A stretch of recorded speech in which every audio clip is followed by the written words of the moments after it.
1993년 8월 14일 만취한 막내 아들 이호성은 새벽까지 돈을 내놓으라고 요구를 했고, 이를 거부한 아버지를 시작으로 해서 어머니, 장애인인 형과 형수, 그리고 13살인 조카까지 망치로 머리를 내리쳐 살해한 뒤 집 앞마당 2m 깊이의 구덩이에 가족 모두를 안매장합니다.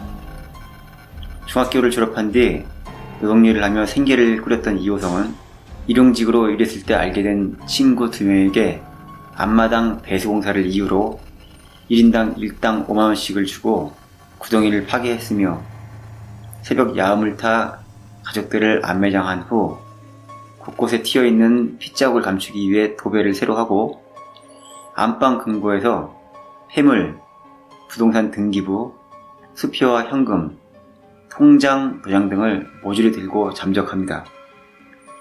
범행이 있은 지 이틀 뒤 친정집에 전화를 해도 받지를 않아 친정집을 방문한 누나가 가족 모두가 사라진 데다 집안 곳곳에 검붉은 이상한 얼룩이 있고 마당을 파헤쳤다가 덮어놓은 흔적이 있는 것을 수상히 여겨 경찰에 신고하면서 사건의 모든 전말이 드러납니다. 아버지 소유인 이 건물 1층에 아버지 어머니가 살았고, 지하 1층은 전자기기 판매점에 세를 주었고, 2층은 피아노 학원, 3층은 이호성의 형이 당구장을 운영하고 있었으며, 1, 2층 한 부분을 주거용으로 사용하며 가족 5명이 살고 있었습니다. 그리고 막내 아들인 이호성은 인근에 살고 있었습니다. 경찰은 일단 강도 사건으로 추정하고 집안을 살펴보기 시작했는데, 역시 파헤쳐진 흔적이 있는 앞마당이 가장 눈에 띄었습니다.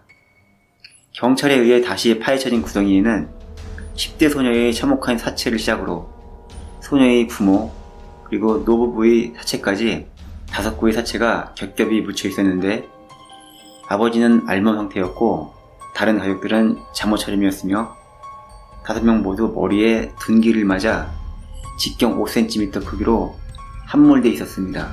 우선 수사팀은 노부부가 적지 않은 재산을 가지고 있었다는 것에서부터 사건을 풀어가기 시작했고, 어린 소녀까지 죽인 것으로 보아 원한 관계에 의한 살인이거나 면식범일 가능성이 높다고 봤습니다. 탐문 수사를 하던 중에 남자 3명이 집 대문을 잠그고 마당을 파는 것을 봤는데, 그중 한 명이 이 집 막내 아들인 것 같았다는 이웃들의 진술을 확보한 경찰은 이호성을 불러 집중 추궁을 했지만, 경찰서에 연행된 이호성은 아버지가 망치로 나를 때려 죽이려 해 엉겁결에 아버지 손에서 망치를 빼앗아 아버지를 죽이게 됐고, 형 방에 가보니까 가족들이 다 죽어 있었다고 횡설수설합니다. 그러나 이호성이 사건 발생 시점 전후에 마당을 파는 것을 봤다는 이웃 주민들의 진술로 미루어 볼 때 이호성이 가족 모두를 살해했을 가능성이 높은 것으로 보고, 이호성을 추궁한 끝에 자백을 받아냅니다. 이호성은 재판에서 사형을 선고받았고, 2년 뒤인 1995년 11월 2일 교수형으로 35세의 나이로 사망했습니다.